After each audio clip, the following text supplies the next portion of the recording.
And I want to introduce our speakers. I believe Lee Lazrus is going to be the primary speaker. Lee is the founder and chief strategy officer, co-founder with her sister and chief strategy officer of the presentation company. Lee, this is a very unique company. They've been in place for over 20 years now, and they started because they themselves in their prior careers were very effective communicators. In fact, Lee herself was the head of PR and media communications for several different firms. And her sister, who she co-founded the company with, was always known internally in that company as a best in-class presenter, and actually did lunch and learns throughout her career. So the two of them got together, started the presentation company, and the place has just been highly successful over the last 20 years, helping companies learn how to helping companies to teach their employees how to be more effective communicators internally and externally. So Lee, I will turn it over to you to share your screen. Yes, I'll have you share your screen. Okay, thank you, Rand, so much. Yes. And hi, everybody. Let me go ahead and make sure I have permissions to share.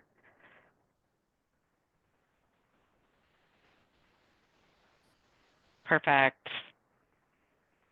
Everyone able to see me? See my screen? Yes. Okay, perfect. Well, welcome, and thank you again, Rand, and welcome everybody to Building a Culture of B2B Storytellers today. Before we get started, I have a request of everybody, just because we really believe in keeping things active over here. So I'd love you to have your chat panel open, because I'm going to be pausing for Q&A throughout today. Some of this will be live, but some of this will just be over chat to get the conversation started and to make sure your voice is represented. So to get going, if you could open that chat panel, say hello to me, and type where you're located. I am going to have Lynn and Lori share that data with me. And just really fast to also mention, Bob Seiler, also on the line, will be helping to answer some of our live questions. So grateful for all of you. So we're seeing St. Louis, Boston, Virginia, Delaware, Maine, Chicago, DC, Seattle, Geneva, Switzerland. Love it. Karlsruhe, Germany, Bozeman, Montana, Denver, Colorado, Iowa, Illinois, Penn State, and Luxembourg. Terrific. Well, thank you all. What a great cross-section of the world we have represented here today. So thank you. So I want to start big picture. I really want to take us back to the fact that we've been telling stories for thousands of years. A great story, it captures our attention, it inspires change. And the truth is we're 22 times more likely to remember a fact if it's wrapped in a story. But here's the reality. At work, we tend to struggle with applying storytelling. We lack the confidence and the skills, and so what ends up happening is we opt out, essentially. And instead, we resort to a lot of what we do know how to do, which is being professional cobblers of slides, I like to say. We grab anything that's pretty and we data dump. And the truth is we see this behavior not only happen in decks, but we see it happen in one-pagers and emails. And we have a very technical term for this, hodgepodge of information, called a Frankendeck. So we call these cobbled together ideas and data that lack a clear, cohesive narrative and visual strategy. So get that chat panel out. I am very curious to know if any of you have seen Frankendecks. I'm not going to call on anybody, but I am just curious if you have seen them floating around in your organization, or maybe you are guilty of producing them. And so one of the reasons that we see so many is we often don't have or make the time to think through the story. We just simply hit the go button. And the results are kind of scary, right? Our audience is often left confused.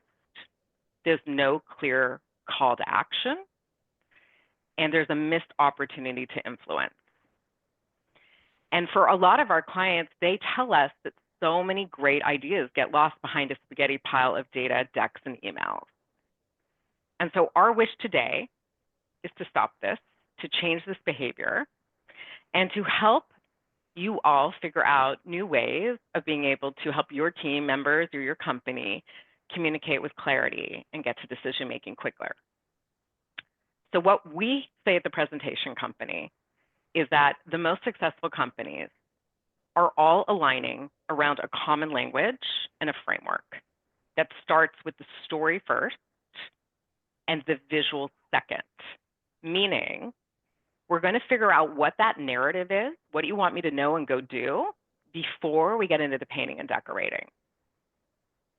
But just as important, we want to make sure that everything is backed by data, right? Because data bolsters a lot of our decision making and it justifies a lot of our decisions. We also know, though, that storytelling has to flex. What you do one day is not what you end up doing the next day. And so I want to hear from you all over chat, but these are some of the scenarios that we hear and face constantly. 1 minute you have to, influence with an executive and you only have 5 minutes to do it. The next moment you've got to craft a really compelling email. Then you're having to provide an update or maybe make a recommendation. You've got 3 to 5 slides to be able to serve up. That's all you have been asked to provide.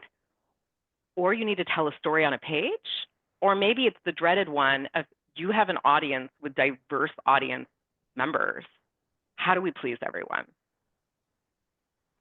So to address these scenarios and many more, we've created what we call a learning journey. And this journey is grounded in theory. Theory is great, we love theory, but it's got to be smothered in practicality. And what I mean by this is it's got to be relevant and practical and applicable to your data. Because once again, we know that crafting an effective message is going to have to flex. It's going to change day by day. And to ensure that you know that you're in good company, we've been doing this for over 20 years with many Fortune 500 companies that have been adopting this approach and trusting us with their stories. And I always like to say that you don't really, you don't really get to hang with these folks unless you prove that this is a worthwhile investment and that the ROI is there. So we're very proud to be able to talk about the fact that this is something that truly has stickiness and it is replicable and scalable. So let's take a look at how this journey comes to life. To be a great communicator, we believe you need these 3 critical ingredients. We need to have first a story strategy to help you organize your ideas and data into a meaningful narrative. Once we understand high level, strategically where we're headed, then we can get into the conversation at the slide level. And we call this the visual strategy, to be able to bring to life your story visually and be able to allow it to flex depending on how much time, who's in the room, their care about. And then finally, the data piece, data strategy, being able to authentically and intentionally bring your facts and figures to life into easy to scan visualizations. Now, I don't want to give you the impression that data is left to last. In fact, data is critical and plays a critical role in this journey. It's just how we look at it and how we decode it is different depending on where we are in the journey. So if we're in the first part of the strategy piece of the story, we're going to look at it in terms of how it provides context to your story. Versus when we're in the painting and decorating part in the visual strategy, we want to start to inspire you with that data in a visual manner. And then the last piece, we want to be able to make it really digestible. I always like to say we want to think outside the chart or the spreadsheet. And so how we approach each step of this journey is we look at critical skills that are needed for our audiences to really be able to up-level the way they're communicating. And so I want to share with you for a moment some of those skills that we bring forward. Number 1, how do we truly walk in our audience's shoes and build audience-centric narratives? I think it's easier said than done. And most of us, again, are hitting that go button. So we're not really mindful of how we serve up the content to be contextualized for our audience. Number two, we need to be able to craft what we call a big idea. Think of this as that through line. It's the glue of the narrative, so that if you only have 5 minutes to land the plane with your ideas, how are we still going to communicate that critical insight and information?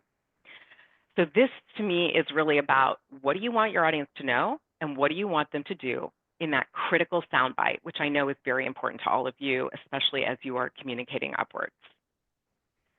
Number three, we want to bring clarity and meaning to complex ideas. I think a lot of us are not always very intentional, again, with how we can get there, but we are going to introduce ways to be able to cut through the noise and be seen and heard.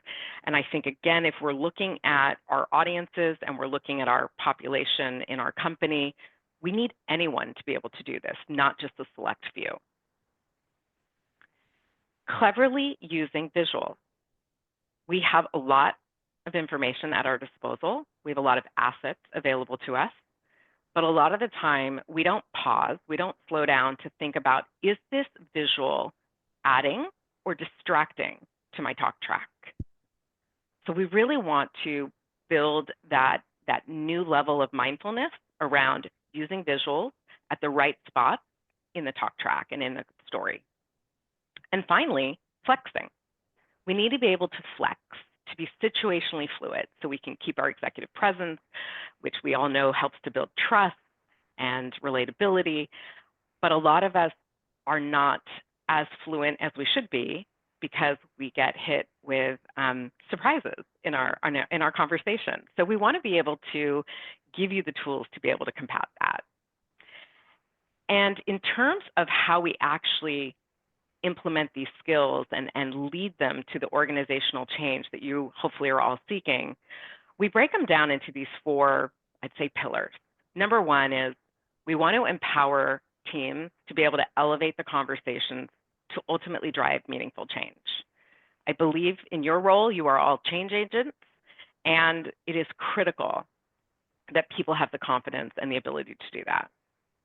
We also want to get to decision-making quicker. We need to accelerate decision-making. There are too many cycles, there are too many meetings that we take offline that slow down getting to a yes. Or in some cases, I hear this a lot, we're kind of burying the lead at the end of our decks. So we're running out of time to actually get to the decision. We also want to enable you to achieve the results that matter.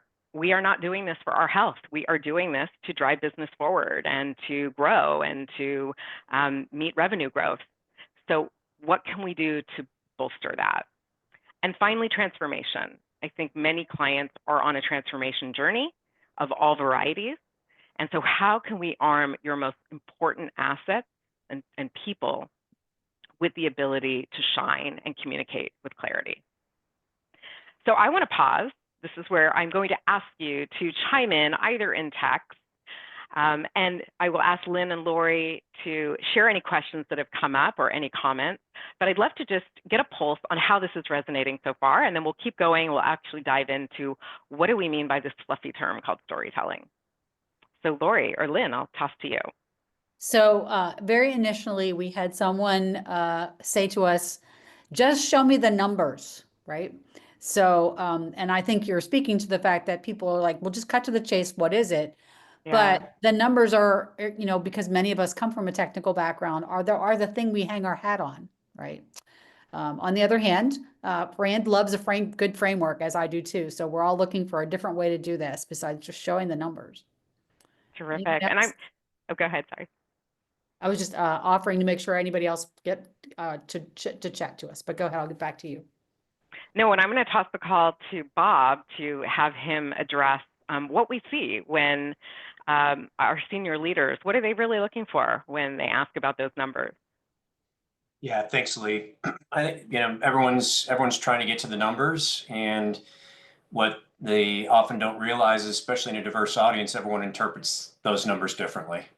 And so what we see is actually what's missing are the insights and the narrative that supports, as Lee talked about, what's that one thing you want your audience to remember? You're serving up a lot of information, and we often hear that when you present too much information, too much data, you're essentially leaving up to the audience to figure out, what am I supposed to act on? What do you want me to take away from it? And you lose control of your storyline and narrative. So we very much, as Lee talked about, think it's important that the narrative drives the data, and you focus on the insights as much as you're focused on the data. Thank you, Bob. And we're about to get into a little bit more of bringing that data to life. So let's move on to talk about how we activate these skills and bring meaningful change. We always like to say here that all great stories take the audience on a journey, but it's actually a structured journey and an intentional journey. And so I want to introduce you to a simple storytelling framework that helps you structure your ideas. We call this TPC's baseline storytelling structure, and we break it down into 3 very simple components: the why, the what, and the how.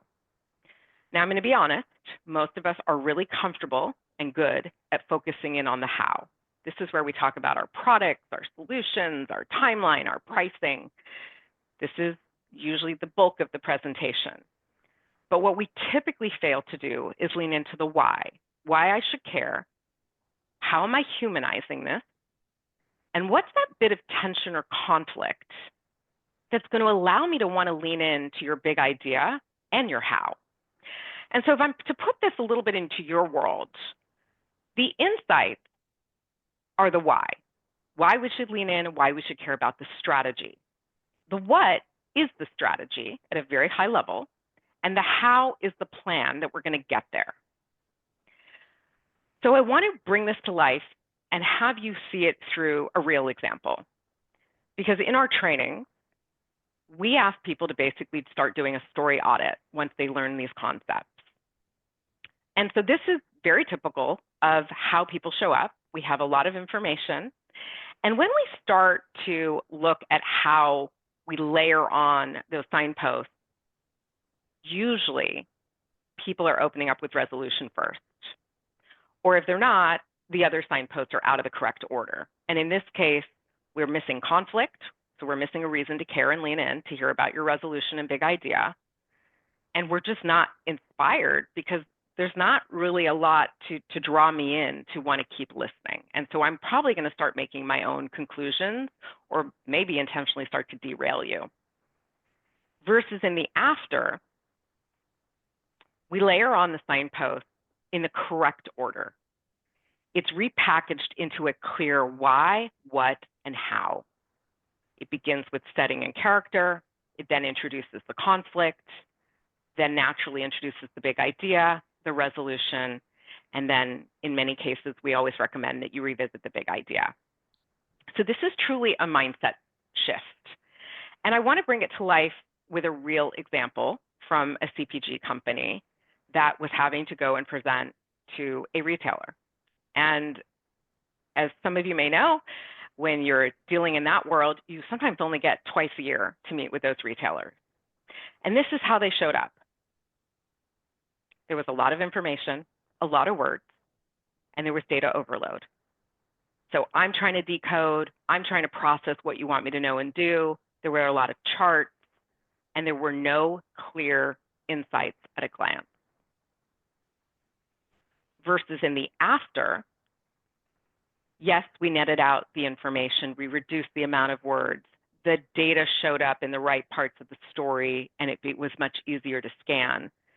But what we really got to was a big idea due to strong story headlines. We got to brevity and clarity, leaving room for a two-way dialogue. The presenter spent less time explaining or decoding the chart and more time, again, having a productive conversation and getting to decision-making. And the deck can stand on its own 2 feet.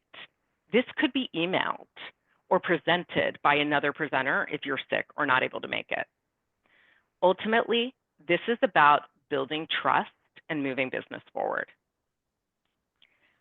I want to also mention that this same approach to organizing your thoughts can happen over. Yeah, this is Ralph.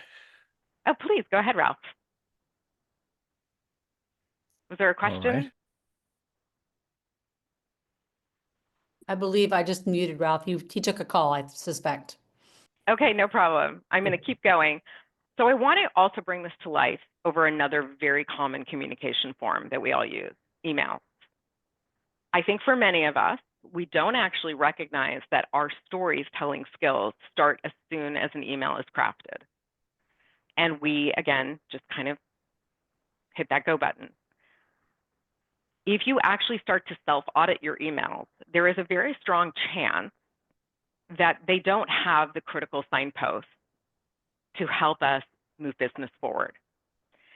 And so if we, again, look at this through the lens of how do we take those signposts and apply it to an email, we now right away have the big idea in the subject line. We quickly know what you want me to know and do because we have the setting, we have the character in the right spot, we have the conflict, and we've restated the big idea from the subject line, and we've got a resolution, a call to action. So I do see some chat going on. I don't know, Lynn and Lori, if you need to pause me, but I will otherwise keep going, but we'll have some dedicated time for Q&A in a moment. No, I think we're okay. You can keep going. Perfect, thank you. So what I'm wanting to just say here is we are all about making sure that any type of communication, from a PowerPoint to an email, can start to have stronger communications. It doesn't have to be vague. It doesn't have to have copy that lacks context. And we'd like to be able to communicate any deadlines and call to actions more specifically. So that is my call of all of you, is to be able to think about how we could get better at not only showing up differently in our presentations, but even in our emails, and see how something that wasn't working could be able to turn into something that is working with very specific and actionable subject lines, copy that provides context and establishes a sense of urgency. So I want to lean in, I want to make time, and that call to action so that it's specific, time-bound, and actionable. So I am going to officially pause now for your thoughts, your comments, or maybe your emotional outbursts on anything I have just shared today so far. Well, I'm going to encourage folks to start typing again, but this is Lynn. And so the one thing that I do love is just, you know, life could be so much better if those emails look like the second version you showed versus the first. I can remember when I had many, many direct reports, and I would let them know fairly early on that if there was no obvious thing that they've asked me to do in by the second line, I was going to stop reading. And that was not the best way to improve them. I think your suggestions are much better, but it was a desperation move, right? Because everybody wanted to tell me every piece of data, and then somewhere in the second page of the email was something that they needed from me, which just didn't work very well. So it's so some other folks have said things. It's almost as if, and I agree with this, Rand, we were taught the opposite in our early career. And Rand, I'll add to yours. I felt like I was taught that because I was in a technical degree, and no one would write their conclusion first. They would always give you all of the information they had, and then tell you, obviously, everybody would come to the same amazing conclusion I have, which is here at the bottom. But in the business world, that feels like it's upside down. Yeah, Lynn, Yeah, I think, go ahead. and you know, so many people are wired to try to get to net it out quickly. Don't write the long email, but what happens is they just don't serve it up in a way that makes it easy for their audience. I spoke to a client the other day, went through our training, and she talked about, oh, I'm so busy. I had to collect a bunch of information that went to my boss who was giving updates. And as it turned out, I never got anything back that was relevant. I had to go back to the audience a second time because what they served up for me was not really what I needed. And she realized that she was not clear and direct and helpful to that audience by really serving up the context of what she needed, why it was important, and didn't do a good job of just making it easy for her audience. So we see so many examples of how business needs to move forward in email, and like with meetings and presentations, you just get into this endless cycle of input or reworking that just slows down the progress of decision making. I'll just add, I think the other thing that we hear is a lot of senior leaders are having to become the cleanup shop, which is not sustainable. They are up late and they are exhausted. And so we need to empower anybody, no matter role or function, to be able to have these skills to serve up, again, what do you want me to know and what do you want me to do? Because we can't keep relying on senior leaders or a select few to be the people to do that. So that is something that we're really, really passionate about, and we'll talk about how we're trying to democratize storytelling a little bit later. So I'm going to move, oh, please go ahead. One more thing. I think another fear that a lot of us have is this visual part, that, you know, we're pretty good at putting words into a PowerPoint because we know the words, but most of us are not artistic and maybe don't even know what good looks like sometimes. Yeah. So making something visual terrifies us. And we either grab something that's already been made by somebody else in PowerPoint, or we just put more words on the slide. Yeah, great example. And we're going to get into that a little bit, because I think we do have some ways that we're going to empower you to be able to feel more confident about your visuals and how they can be used intentionally, and most importantly, map to the right signposts. Visuals should show up differently depending on what signposts we're in. Thank you. So on that note, I want to dig deep a little bit into how we actually approach our model for meaningful behavior change. Because again, if we go back to what we're doing on this journey, it's not just about theory, it's about practical application. So the first thing we do is we're all about introducing and learning concepts, but we want to be able to do that and layer that on with tools that you can get practical with and you can apply to real work. And then finally, we also want to make sure that you give and get coaching. This is not designed to be a one-way dialogue. So the way this often looks when we go into training is we're going to actually toss out a story and a presentation that folks have never seen before. And we're going to ask them to start to decode it and place those signposts that I showed you a moment ago on a piece, on a story they've never seen before. And what's fascinating is they actually have to then report it out to us within like a half an hour.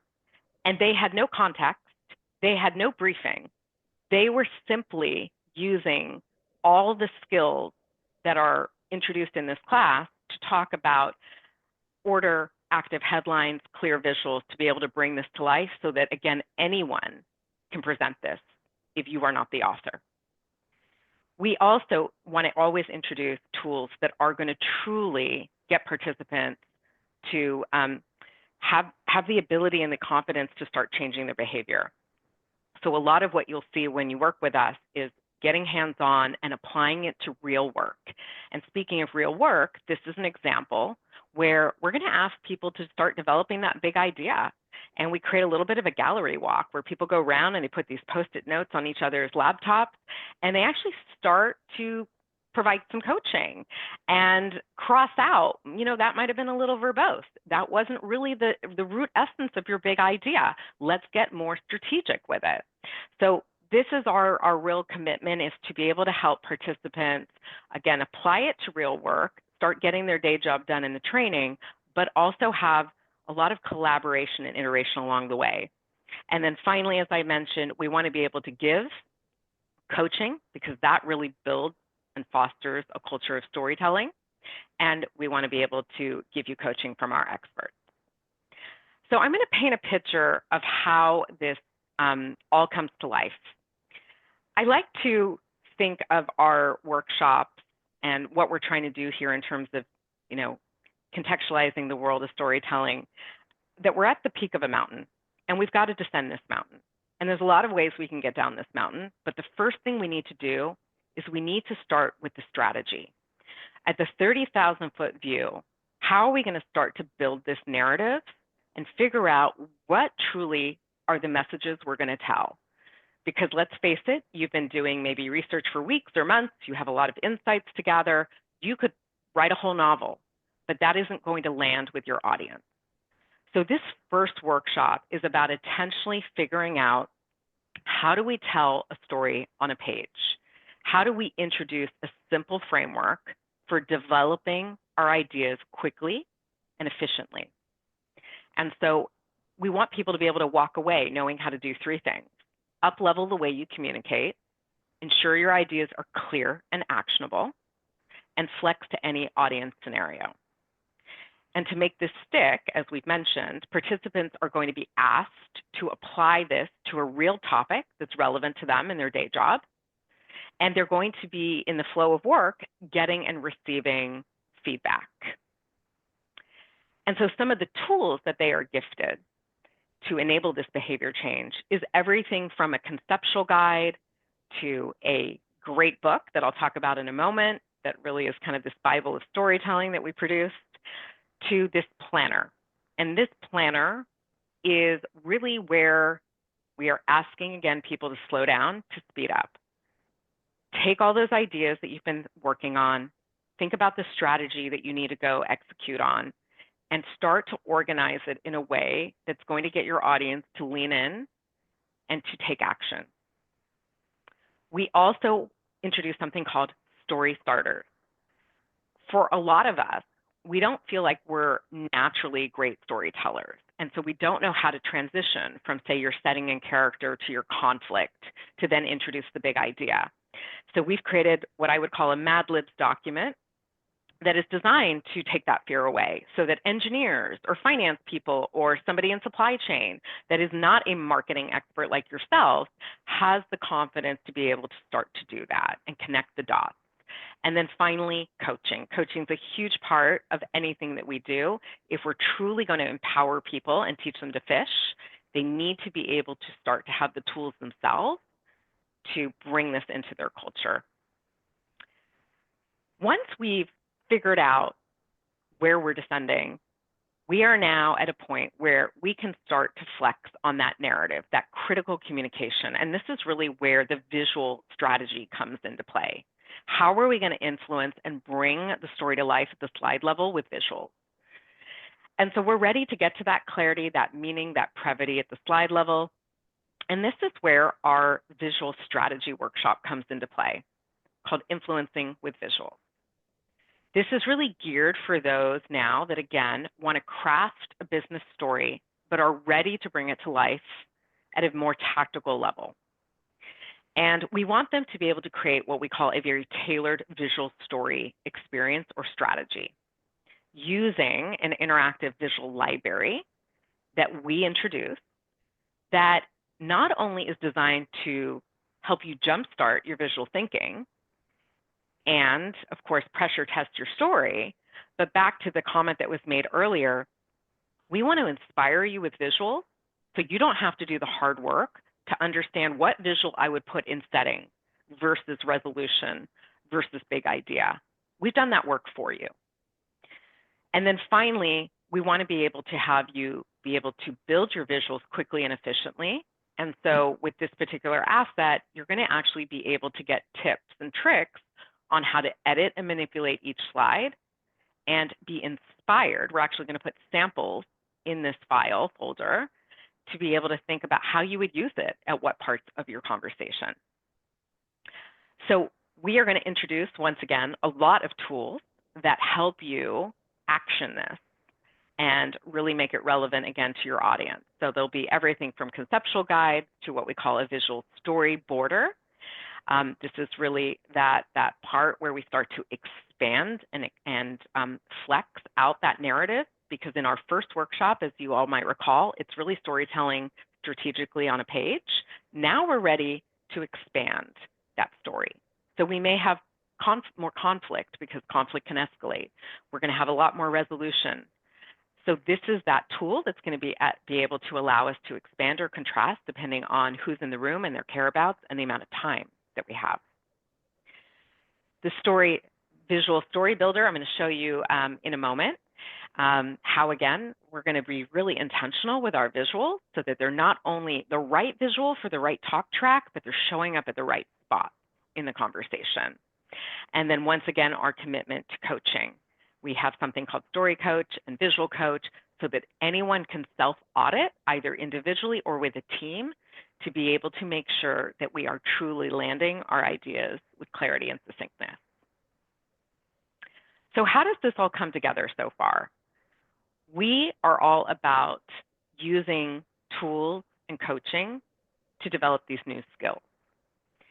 So if I was to take you on this journey, in the first workshop, we're moving and using the visual story planner. It's storytelling on a page. We are then moving from that to starting to expand it at the visual storyboard level. What do I need to expand? What do I need to contrast? We then layer on the visuals that are organized by the signposts from our 23 years of experience in this space of what visuals really will move the needle. And then we want you to be able to build those visuals quickly and efficiently, because that is not your day job. You should not be graphic designers. Finally, we get into the descent of the mountain. We are now ready at the base to start to figure out how are we going to visually bring these concepts to life and get under the hood. So presenting data visually is all about cutting through the noise and turning piles of data and information into easy to scan visuals. We want to be able to distill that data into clear and meaningful insights. We want to use simple design techniques to be able to elevate the data story. And then we want to transform cluttered tables and really be able to get concise and specific with those data visualizations. So once again, to empower you all, we introduce another set of tools. From, again, a conceptual guide to a data visualization library. And the interesting thing about this library is we actually, at this point on the journey, have departed and left the world of storytelling because we actually expect you to know it by now. But we really want to get into how do we organize our data in 5 different ways. And data, for a lot of us, again, has traditionally just been a pie chart, a line chart, a bar chart. It hasn't had a lot of intentionality, but there is meaning and purpose behind how data should be organized and visualized. But again, it's no fault of our own. A lot of us just haven't grown up knowing that. So that is what this library is going to introduce. Our commitment, again, on coaching is we're going to teach you not only what looks good, but why it looks good, and how, I like to say, gray is your friend. Let's fade back what's not important and elevate with oversized metrics and callouts what is important. And then once again, a data check. So if I was to bring this all together, this journey and this approach really talks about how to organize our thoughts, not only in the right order, using the right signposts, correct active headlines, visuals that mean something to your audience, but it's housing the data at the right point in the conversation, depending again on how deep or how much interest and time your audience has. So I want to once again pause, check in, see how this is resonating, get a feel for any questions, aha moments that the audience might be having. So Lynn and Lori, I'm going to toss back to you. So I haven't seen anybody typing in, but let's just ask everybody if they would please add any other comments that they have at this point. And I'll throw out a question. You know, I Good. always like to ask if you could start to have your team or yourself show up differently, what impact do you think that would make on your business? Well, that's a great question. So don't be shy, people. This is your chance.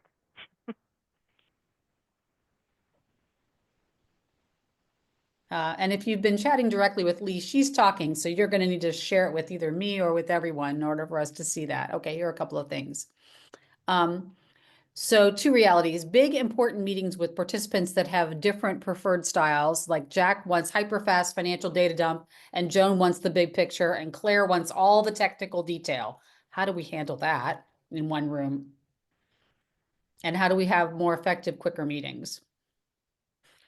Some people want a deck that's actually background reading with all of the detail and hundreds of words in it. And others want that for after the fact, and they want all of that detail and not just pictures. How do we deal with that? Are the data visuals provided with input via Excel, or are we doing something else in order to get those visuals? Yeah, Lynn, a lot of what we do in the storytelling class, Lee talked about this pivot strategy, and certainly one of the more popular pivot strategies is how do you deal with a diverse audience with different care abouts. So we teach people when you're bringing your narrative, how do you flex in the moment for that narrative? How do you pivot in the moment? That pivot strategy could go a number of different ways depending on the audience, and certainly. We see a lot of times where people are even compressed for time within a very diverse audience. So we give them tips and tricks of how do you address that, and how do you have the audience help you understand where they want to go. And so some of that narrative may be talked about if you're compressed in time versus presented. Other elements of the signpost may be presented. Some elements may be discussed depending on time constraints, audience care about. So what the comments that were made, we understand are very real situations, and what we've focused on.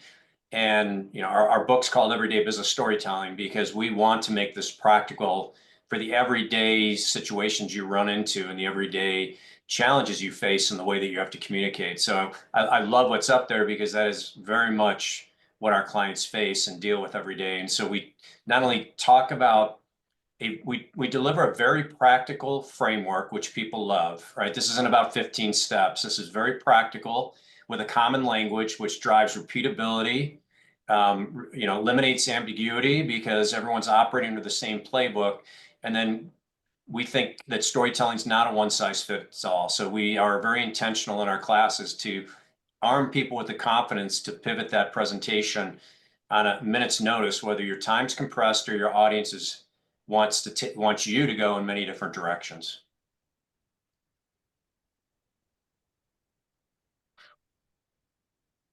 Great. Well, thank you. And if we have time, I will try to show an example, but I think this question around how do you read the room, how do you know how deep to go, it really comes down to what we call having a pivot strategy and a landing page where people have options. I'm here today to talk high level about the initiatives and the strategy we want to go execute on, but I'm also happy to go into down door number 1 to talk about the tactical, ways that we're going to get there, maybe door number 2 in terms of the investment that's needed, and door number 3 in terms of the timeline. Where would you like to go today? That is an example of how we can read the room and pivot depending on the needs and creating that two-way dialogue. But you have to set up your presentation to invite that conversation in. Great. I like it. Perfect. Then one other comment that I think came up earlier, the other thing we're going to be talking about in Q1 of this year is how do you tell a story in an executive summary? So again, going back to storytelling in one page. So we very much understand there's all these different varieties of ways that people have to show up. And we're committed to really discussing those and talking about how you can still land a compelling narrative, no matter what format you're dealing with, or whatever's asked of you in that format in terms of how you need to deliver your recommendation or idea. And Bob, I think you bring up a good point that if folks end up engaging with us in any capacity, we always do what are called pre-workshop interviews. We're going to want to get inside your world. We're going to want to understand the scenarios that you are facing. We're going to want to see sample presentations so that we can really be great ambassadors and really understand the audience and the objectives that you're trying to accomplish. So it is not a one-size-fits-all. We obviously have an approach that we take, but we are going to want to get inside your world to really understand what are the challenges, right? And what are the strategic initiatives that you're looking to accomplish or goals for the year. So I want to kind of wrap up with this final thought that we've talked about today. We really believe that the most successful companies and individuals are aligning everyone around this common language and framework for storytelling, one that's grounded in a story-first, visual-second mindset. And they're doing this because they recognize that storytelling, truthfully, is a team sport. And what do I mean by this? Often we are communicating ideas that involve many different functions, many different roles. We all know this, information flows up, left, right, down, and it can obviously get very complex as different people weigh in. And those approaches and those methodologies are not aligned. And so what we've come to really analyze and recognize from our Fortune 500 companies is if we don't attack this and address this, which to us is really the root cause of the problem, it's going to lead to some roadblocks, such as there's no common approach to communicating. It creates a lot of cycles and churn of revision. It becomes very difficult to mentor or coach that next level of folks that need to upskill.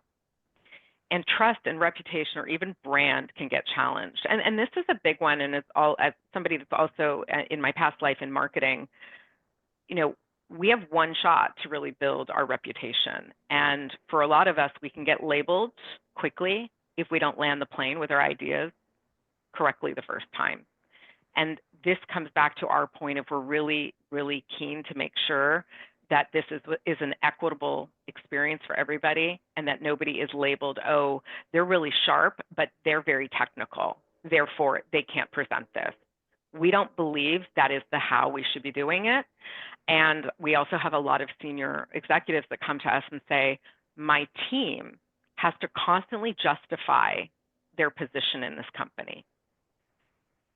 We need to be able to make sure that they are communicating with impact and value, and that value proposition is very clear from the onset. So how do we actually do this, and how do we tackle this? Is we have said and looked at a lot of companies who really take a holistic look at solving for this, because again, storytelling is not a one-size-fits-all. For a lot of our clients, they are looking to build proficiency. That's that middle bucket.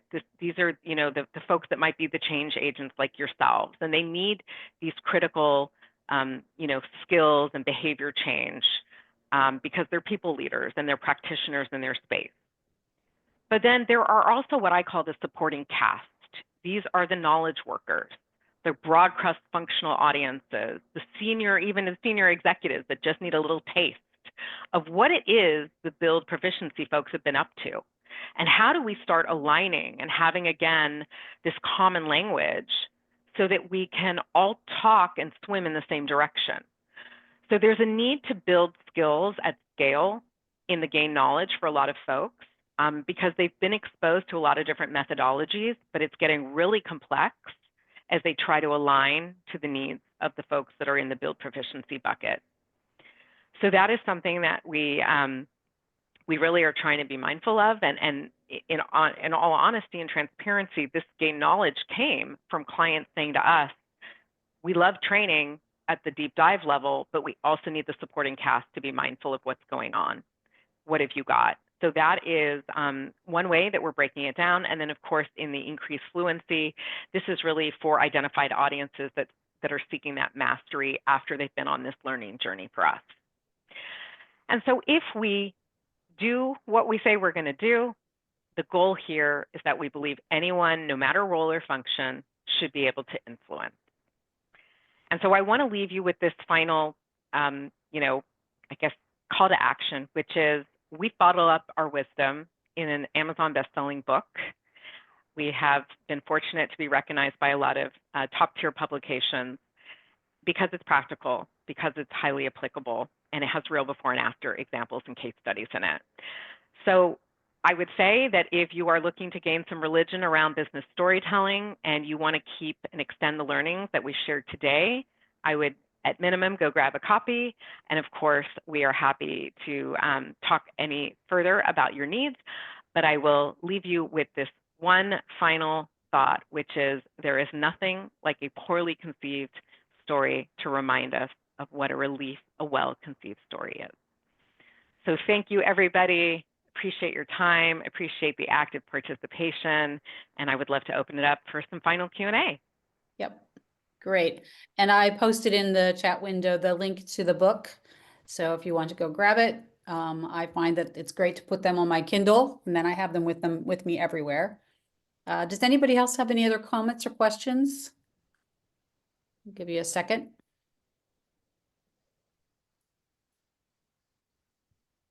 Thanks, Beth. Thank you. Great presentation. All right, so now I'm going into the new year. We're all got this resolution thing in our heads, right?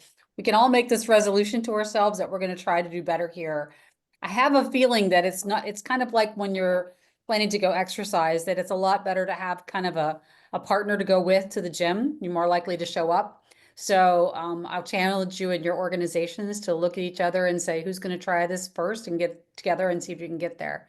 But really appreciate this, Lee, and appreciate your offerings of the courses to share with our folks so that they can get better at this. Rand, I'll give it back to you.